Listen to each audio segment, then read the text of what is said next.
listening to Big Blend Radio's Happy Hour show, airing live with Nancy and Lisa from the historic Homestead Inn in 29 Palms, California. We're just 3 hours from Vegas. You go through the Mojave Preserve, going through the back roads, and go through the Joshua trees, and it's super killer drive.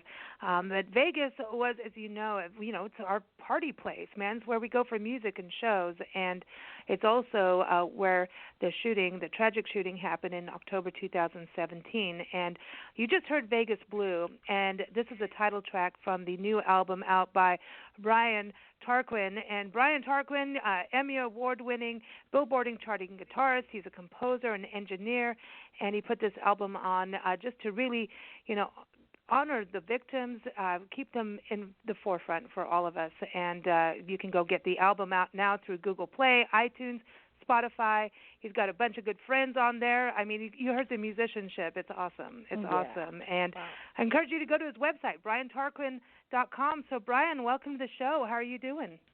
Great. How you guys doing?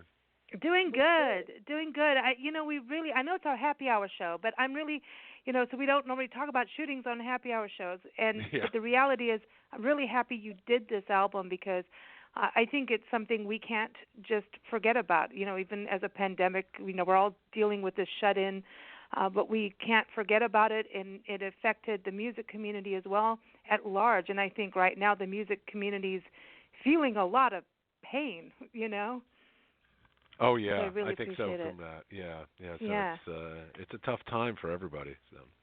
Yeah, with Vegas Blue putting this together, and you've done other albums similar to this. You really looked at the victims, but also there was a lot of fear going on for musicians to get up on stage and perform after that, anywhere around the country and around the world, but also fear for the spectators to go, the audience. Oh yeah, that's true. And I think years ago we had that shooting with Dimebag Darrell with from Pantera. He was just jamming in that little club, and somebody just went in and with a gun and killed him. It's something that happens far too much, and I thought we should at least talk about it in music, if anything. In music, yeah.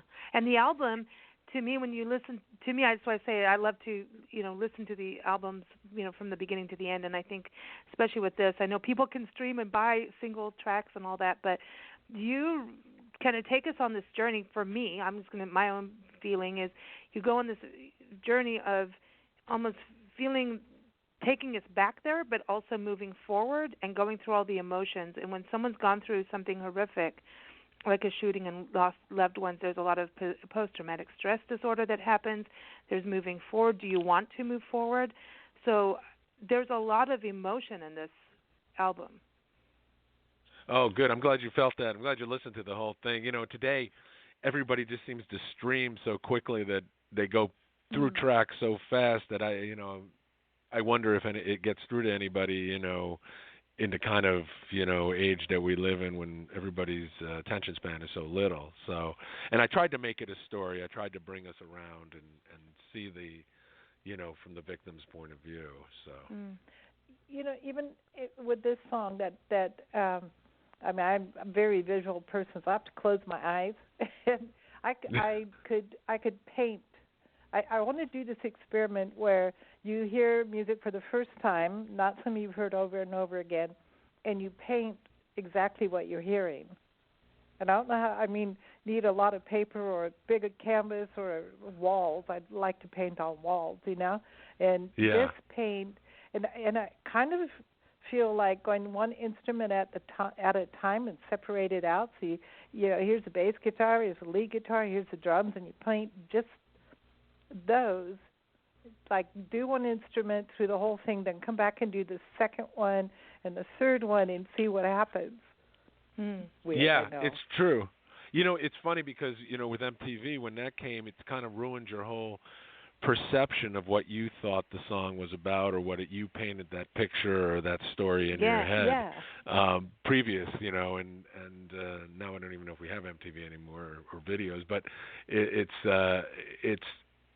and everybody has a different, kind of story and view the song differently, and it could be the same song, It's so and that's what I like about, the art form. Yeah.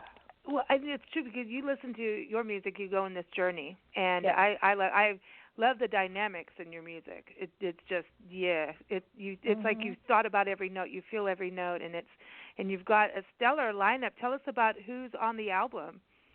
Oh, sure. Well, I have my buddy Steve Morris, who I've worked with a lot with some of the things that you were mentioning earlier with the Wounded Warriors projects, and another buddy of mine, Hal Lindis, who's from Dire Straits. He's a guitarist from Dire Straits. Trey Gunn from King Crimson, and Tony Carey from Rainbow, if you guys remember Rainbow back in the day. And then Ron Bumblefoot Thal from Guns N' Roses, and Phil Naro, who's a singer with Billy Sheehan, and then the Flying Ryan Brothers. So I tried to, I enlisted everybody to kind of, put their put their thoughts into this, Yeah, so now you're up in Woodstock area, New York. So is that where your jungle room there? And do you have a jungle room in Orlando or in Florida too? Are you going back and forth between? Yeah, I go back and forth, and I have a it's a mobile recording studio. It's a big trailer, and I have it all set up in there in a studio, and so I can actually bring it wherever I go. So it's nice. He's got jam in the van, like literally. Cool. Like yeah, right. That's it. I love jam in the van. But that's so cool that it's mobile because you can go anywhere and have a look. That's how I know we can't sit still. It's like there's so much to discover, and then you want to meet everyone. And so when you do an album like this, are you all getting together in the studio? Are you working together digitally? I mean. And now I know so many musicians are doing everything virtually. It's back to the Dropbox and Skype days. Oh, I know. Yeah, that's kind of what we did on this one. A couple, if they're in town or if they're available, and because they tour a lot, you have to kind of move around their schedule. So it makes it easier for, the virtual world to send tracks back and forth, and that way I can just fly them in and be able to mix it down and kind of not disturb their schedule. And so it's a lot of that these days. It's interesting. Today is tax day, right? And right. Didn't they expand? Did they extend that? Yeah, they extended it. They extended it sometime in July. Yeah. I don't know. Yeah. It's all rush. I don't want to get into the whole political thing because I'll go on for 10 hours and then people will send me nasty emails and Facebook messages. No. But there's a song on the album, Run for Cover, and it kind of reminds me of the beginning of Taxman a bit. Like it has that. Oh, right. Do you know what I'm talking about? And I was like, I almost wanted to start the show with it, but Run for Cover, but it's not funny, But it's right. But there's that feeling of like holy crap, and it's that song like that hit me quite a bit, like just that whole feeling of it. And Nancy and I, unfortunately, when we first got back, we lived in South Africa for many years and in Kenya and had issues. Let's put it that way. That guns are a lot of times in your face at times, but we got robbed at gunpoint in New Orleans once, like just bad. Wow. And we just got back to this country. And I couldn't believe this guy was doing, like, I thought he was going to kidnap the car, and then we swore at him, and then realized, like, his gun was really on my scalp, and he was high. And then we chased him like crazies because we're like, what the hell? You stole my house keys. Screw you. Oh, right. And that, stupid, right? Stupid. I know. We're chasing him down the street, and he's on a bicycle thingy, and then he turns and points the gun at us a second time, and we're like, hey, wait a minute, what are we doing? And it wasn't an AK-47. We're used to AK-47s everywhere. This is different. The automatic weapon thing, I mean, when you were putting this together, did you, like, go through, like, that part of it, like the gun laws, and think about, like, what we can do in the future? Yeah, I mean, I kind of wanted this to kind of be a wake-up call to people to have some sort of gun control. It's a very strange. I mean, we can't get anywhere talking about it, obviously, because the Congress and the the government, as the powers that be, don't seem to care, or they're just run by everything. But and the special interest groups. So I thought, I mean, and plus, another big one was the Orlando shooting, which was absolutely, I was there for that, and that was just so crazy, just to, and how freely everybody gets these automatic weapons is a scary thing, Yeah, nuts. It's nuts. It's wild. Like Nancy's brother, he got murdered in Florida when he lived out there, and oh my God, and his employee came in, he let him go, and so I think like there's a side of me that says I think mental health is part of this whole gun control. We have to look at mental health, and this guy apparently didn't take his pills that day, and Ricky, my uncle, let him go, and they all knew each other, and even British.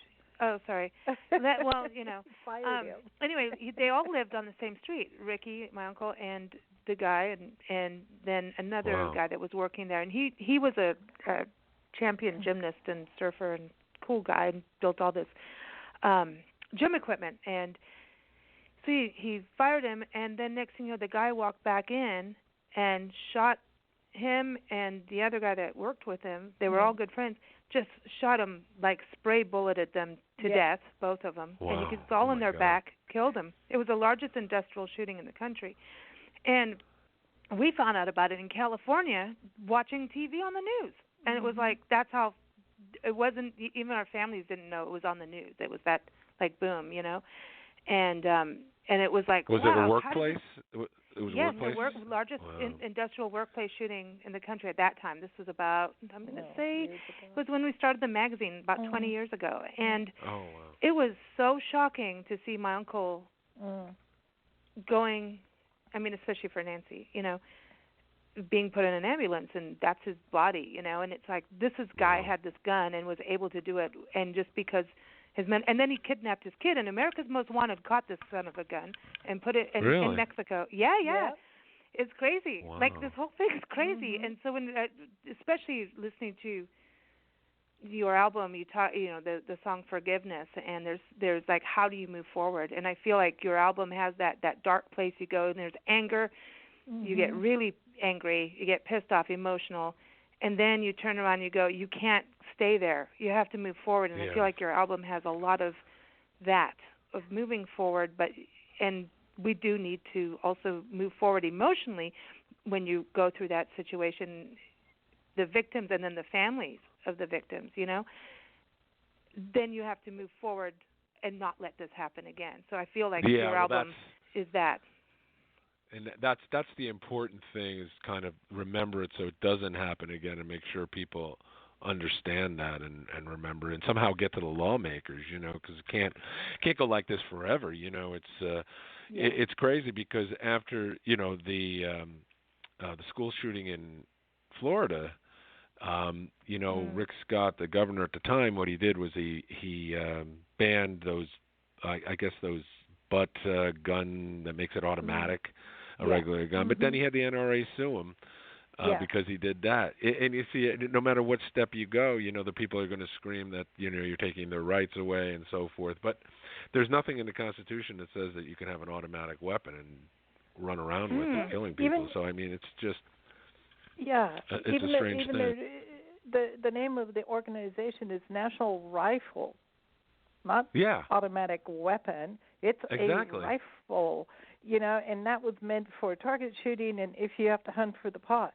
It wasn't meant.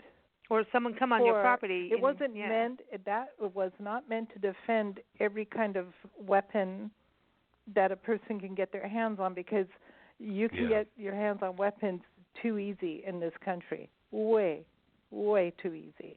Oh, it is. It's ridiculous.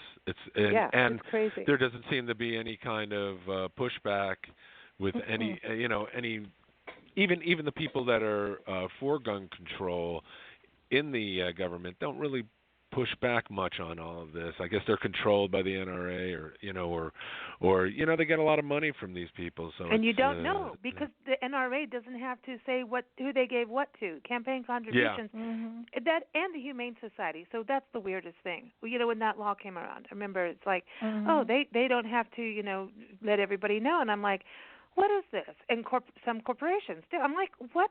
You know, I want to know where their money's going. You know, so it's a really interesting thing, and I don't want people to forget these incidences because they're happening at churches, they're happening at schools, they're happening at concerts, they're happening in, you know, it affects tourism. Tourism's screwed a little bit right now with this pandemic thing, and I feel like, you know, we as the lawmakers and everything, the leaders or the people in the big house up there, I don't know. I'm wondering if this pandemic in some ways can also help us kind of realize that we need to use our voices a little bit more. Well, in a constructive way, not in a weaponized way, and maybe realize that who we have as representatives aren't really like us. Mm-hmm. They're maybe a little too rich, a little too privileged. They don't really represent the mass people in this country at all. Mm-hmm. They represent the handful of privileged rich people. And then if you take a look at where they got their money, you can just start like, hello. Mm-hmm. So maybe we need, it's hard to have your lawmakers change the laws to benefit the people instead of themselves, and that's what I got to say about that. Yeah, it's true, you know, and if it doesn't affect them directly, then they don't want to do anything, it seems like. Yeah. Now, I want to go back to the album here because I was reading about you recording this, and I know you're an engineer, and there's all this geeky stuff and buttons, and I go, that's cool. Like Star Trek, right? But now, talk about this because I know, okay, so you're mobile with your studio. This is cool. But I was reading that it was recorded through an analog Trident mixing console. So that's something like that you don't see that often, right, when it's analog?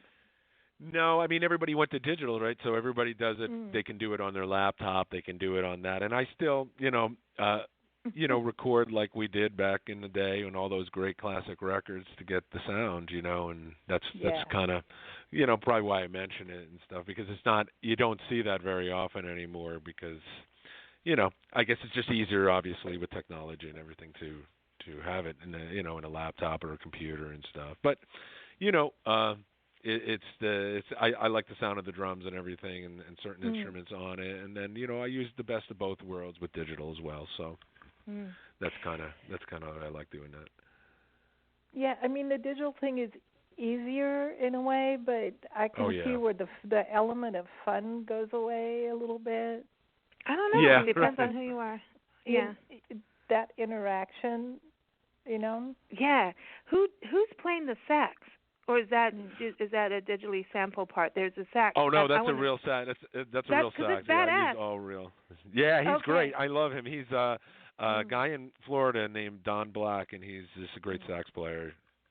Cool. Oh, we got to play this. Evil in Men's Hearts, right? Tell us about this. Yeah, this because this is the coolest. I feel like you talk about a fusion songs, right? And going through all the different emotions. It's got like a bit of funk, rock, and then you've got like some classic old school metal woven in there. It's like a little bit of everything in there. It makes me feel like painting.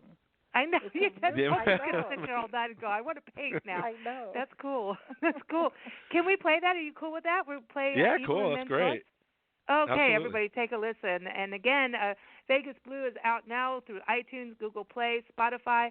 Hey, listen, CD Baby went away, right? Didn't they just kind of leave everyone high and dry with their album? Did? Yeah. Yeah, I'm not sure. No, did they? I guess they're still there. They're not as prevalent anymore because everybody streams. So nobody wants to release like physical product because really there's no place to buy it when you think about it other than maybe going to Amazon. Or the record stores are tough. So yeah, CD Baby, I think they kind of gave up the ghost on that and kind of probably went more into digital distribution. Yeah, it's interesting because all of a sudden we put out links to artists that have been on the show, and I'm like, oh, that went away. Oopsie, it's gone. They're like, sorry, you can have a gift card or something to buy it here and there or whatever. But yeah, so it's just every day the digital world changes. But here it is. I want to play this. I love the combination of all the different sounds and vibes, and here it is, Even in Men's Hearts.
Hearts, again off of the album Vegas Blue by Brian Tarquin. Go to his website, briantarquin.com. Go get the album on Google Play and Spotify and iTunes and all of that. Brian, it's badass because it's like I think what's neat is like you put all these different eras and sounds and everything that, kind of like encompasses Vegas in that way with that thanks. song. Yeah, I try to make it interesting. With instrumental music, I think it's important to make it, catch everybody's ear and be able to be interesting as you go through the song because, so many people are just used to listening to vocals, which is understandable. So when you don't have that vocals, I think you need, different instrumentation to make the song interesting. But the guitar is like got that, here's that metal sound that we call it, right. So we call it the haywire sound from an old Vegas machine, casino machine, the penny machine. It's called haywire, and then when you win, it goes crazy like that. So we call it the haywire sound, right? Yeah. So, like Guns N' Roses has a lot of that. We're always Guns N' Roses has a lot of that. It's the haywire song, right? And so but then the sax brings in, and I think there's it's really interesting because there's this all of a sudden a warmth to it. Well, saxophone. And you bring that part up where it's almost like this tightening of the chest, like it's going up and up. It's like, how is that? And it feels like you're going to beam up on a space machine. Like, what was that? That sound where you're going up. You know what? I wanted sax in it with the sax horns. I was thinking, to get a horn section, but I liked what he did. He did it on various horns with the like the horn swells and the hits and stuff. And then he came in and I had him do a solo with that, and it just kind of morphed into that sound as we were recording it. That's old school funk and jazz and everything. Art, it's like everything. Man, it's like it took you on a twirl around Vegas, and in some ways. But then you've got It's Evil in Men's Hearts. Is that part where you really do feel like your heart is closing up, like you're going up, you're heating up, your blood pressure. It's like that's exactly it. Yeah. Yeah, but especially what they probably were feeling that night. You don't know. It's crazy. So with that kind of thing, this kind of tragedy. When that situation happens, that's what I was saying, the run of emotions is hysteria, anger. Anger really takes forefront, and yet you're not the person who did it, but then the anger can almost get up to that level of like, dude, you come near me, I'll take you out. You know what I mean? There's that yeah, I know. Yeah. So there's it's crazy, and I think you've done such a good job on this album. Like, to me, I'm like, I was very curious about it because I'm like, how do you do an album like that? After something like that, how do you do an album that really kind of tackles it? And you tackled it. That's the best way I can say it. Is like you just went ahead and this is what the feelings and everything. But that's what the arts are about. They're supposed to do what the newspapers can and can't do. Sometimes, it depends. That's what art is about. It's really making history and remembering the emotions behind things. The arts always tell the truth. Exactly, and when you push an instrument to that point, I think it's exactly what happens with people when they go off the rails. They're pushed, whatever the reason being. They're pushed to a point of mental, spiritual, physical breakdown. And then they do something that is not them, or maybe was them all along and they've been covering it up. You don't know because you're not them. So that's right. Yes. Yeah, it's a breaking point. It's when people get to a breaking point and they feel there's no help around them and they do dumb things. They do. They really, definitely. Yeah. I feel like with this whole gun thing, I really, really believe, and it's around the world. You see, they take away guns in some countries, and then it's like, oh, we're going to stab with knives, right? But it's not. There is some of that too. So I'm just saying, in broad, I really believe the mental health aspect. We shouldn't be looking down at people with mental health issues, number one. Number two, we should really be helping and doing something. Something is wrong. I don't understand why it's there, but it's there. We have because people have breaking points, just Yeah. like animals do. Yeah. I mean, do you feel like, Brian, that in a way we need more music? Like maybe music therapy could be part of a way? It could be. I think part of the problem is that, mental illness has always had this horrible stigma to it. And it could be even a small mental illness. It can't be, just someone who's completely mad. But, I think, maybe it's something where it starts out small and it gets worse and worse. I think also this has to say a lot with our health system, because of our health system needs to be more open to everybody, not so, closed where, only the rich get the best treatment and, you know what I mean, or can afford the whole, the best treatment. There should be, I think more opening. I think it's, it's probably a reflection on all three of these, our mental health system, the health system in general, and I think, probably, and obviously gun control, and it's because, listen, all these people, they seem to get through I guess the background check okay when they go to a gun store, in the corner and buy these guns, but yet they're nuts. So it's, or they, I think that they probably were already, probably deranged by the time they got to the gun store. Absolutely. But for some reason, it fell off the grid to anybody, or to, it's strange because the people closest to them would know that these, that their loved ones or somebody had changed or is acting funny or not quite there, after a while. But when they go to the gun store just really wants to sell and make money. No, and I'm not saying they're being irresponsible. I'm saying that their major reason for their being there is to make a living for themselves and their family, and probably feel that it isn't always their job to psych out the person who's coming in and buying a weapon. It's weird. I think there's that middle step that is not, and it's the gun owner. They have this whole background check, and this big red flag isn't happening. And just about every shooting, I think there's been like the red flags everywhere. So and so was kicked out of the military for having an issue, and but he can buy a gun. So there's this in between step that has to happen. I do feel that it's important that the arts, continue playing the roles that it does. I mean, it does document history. I mean, that's I say it is the truth, and whether it's music, painting, writing, I think the arts have always said, artists are just like, you're not going to tell me to shut up. Right. And I guess just art just reflects life anyway. So it's.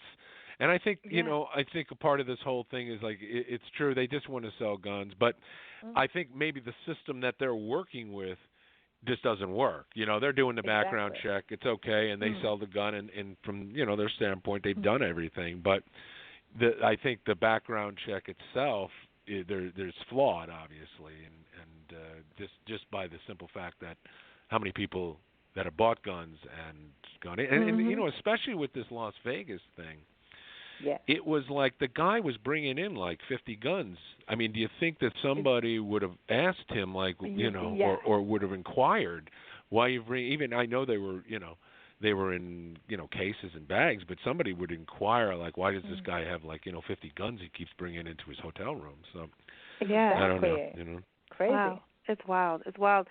Okay, so now it is our happy hour show.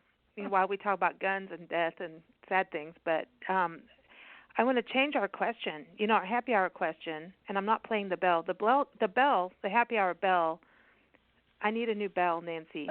I'm just saying, I'm not playing it. It's so pathetic. I don't know what happened to it, but the bell is rusted out over, the 12, 13 years we've been playing happy hour.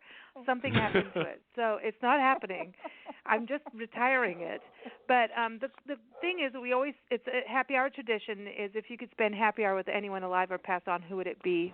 Where would you, spend that happy hour and talk about it, and what are you going to eat, drink, alcoholic or non? But I'm going to change it up a little bit because today, we posted this. We've got a brand new Big Blend Facebook community, everybody. You got to check it out so we can all move forward through this COVID thing and network and connect and do all that good stuff. But today is the anniversary of the road atlas, right? And so I know road trip. you like to do analog. Like Nancy and I do not want to have GPS. We don't care about it. We want our road atlas. Right, just to explore. Yeah, I know. You know what? So we can It's get funny. lost, I bring. right? Yeah. Go ahead. I don't like GPS. I actually like putting a map out and seeing where I am, and like in relation. I mean, the screen's too small with the GPS to see where I am And then if they I'm 2 talk states to you. away. You know. And you want it, and the voice is annoying, and then you find yourself swearing at it. You don't see the end result. Like No. you don't get to see where you're actually going. The GPS and all those things can create road rage. But on April 15th, 1924, Rand McNally published its very first road atlas. So I thought, like, we could incorporate our happy hour into our road trip questions. So if you could go on a road trip with anybody, they get in shotgun, right? You're driving. I want to know A to B, where you're going, the car, the vehicle. Okay, now I know you've got your mobile, studio here, so this is so cool. So where are you going? And you can pull over and have your happy hour with this person. But let's start from A to B. Where are you going? And we're gonna have to talk about music on the road too. I guess we just have to go A to B. I would say go across the country to California. Okay, yeah, New York, right? To California. Yeah. Who's sitting shotgun with you? Oh man, that's a great question. God, I would. Who would shotgun? Jimi Hendrix. Sweet. Yeah. Now, if you're and you got some Hendrix stuff in there too, like good. Guys, everybody, go get it. Vegas, go get it. So now, if you're going to pull over at a happy hour place, what would it be? Would it be a park? Would it be a saloon? Do you you travel? Do you have a good happy hour spot? Oh man, let's see. That's a good question. It'd have to be somewhere. I think in Arizona, somewhere probably up in like Sedona. Oh, Red Rocks. Mm-hmm. Yeah, Red Rocks. Red Rocks cocktails, exactly. What would you have, like cocktail wise, or would it be, juice? What did he drink? What did Jimmy drink? I don't know. He probably drank everything. I'm not. He did everything. He sure as hell did. Nice guys. Yeah. Okay. But you got him. So what are you going to be playing? His music, your music? What would you do with that? I think we'd jam. I think we'd pull over to the side, have a couple beers, and just start jamming in the studio. Oh, and you'd record it. Push the red button. Yeah, record it. We'd be pulling the studio. I love this. But do you have? Do you have like a big button, like a big record? So wait, in the studio, this mobile studio, is it like the analog side with tape and everything in that kind of, or do you have? Yeah, I have the analog tape, and I also have the Pro Tools and the digital stuff, and it's broken into 2 rooms. One is a live room where you can jam, and the other one is where the amps and everything are, and the other one is the control room. Oh. See, now Nancy and I are thinking, because we do everything hotel. We drive a RAV4. We keep it very light, small. You're only allowed 1 suitcase each. That's it. Computers, filming gear, all that, for our magazines and everything, and that's it. And you have a kitchen. We have our Portofino, which is a wine bag, so we can take our wine and hike with it. Oh, that's cool. And keeps it cool. Little tap. You could be whatever you want in there, and so we drink in parks throughout the country. Oh, nice. That sounds terrible. There's no park ranger on awesome. duty right now, so I can say it. But we keep it very light, and yet we do get bogged down with stuff. And it's like kind of like Buddhism. Like if you're going to put something else in the car, you have to take something out. So it's like that. But we keep thinking like if we should just get like a trailer thing and do our radio shows on the road, like like Jam in the Van does. I don't know if you've seen those guys. You should check them out. Like it'd be cool. You guys could park next to each other, and you could record while they have the musicians doing it, right? But like, I don't know. That's kind of a new thing. Just go. Like, what are you driving though to pull it? Like, what kind of?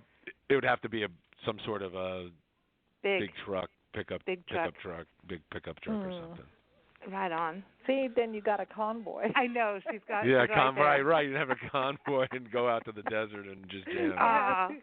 All right. So I know you've also written. I mean, you've got music all over on just about every TV show and movies and all kinds of things. So you've got that side of your business and the engineering side, but you've also written a lot of music books to help people. And Yes. so before you go, I wanted to ask you one tip for those getting into the world of music, especially now, because the world has changed so much. It's like we used to be a print magazine, and now look what we're doing. I know. So any tips for anybody getting started, maybe in songwriting or guitar, whatever you want to do?